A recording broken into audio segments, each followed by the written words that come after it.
Brzina interneta kojeg plaćamo nekad se čini brži, nekad sporiji, no može biti i toliko spor da se operateru morate žaliti, a tada sporost treba i dokazati.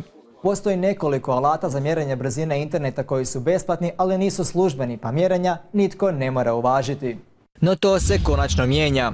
U ovoj su zgradi smislili rješenje, zove se Hakometar i idemo ga provjeriti.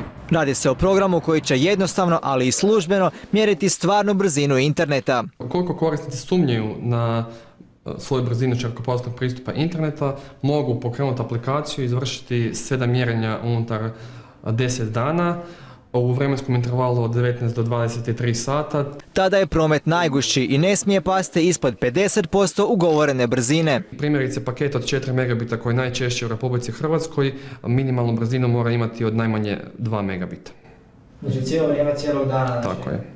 Ako Hakometar izmjeri manju brzinu, tada podatak služi kao jedan od dokaza u slučaju prigovora. Ukoliko se u samom postupku utvrdi da rezultati mjerenja su zaista posljedica neispunjavanja ugovorne obveze, korisnik će imati mogućnost raskida ugovora bez plaćanja naknade, odnosno moći će preći na niži paket ukoliko mu to više odgovara.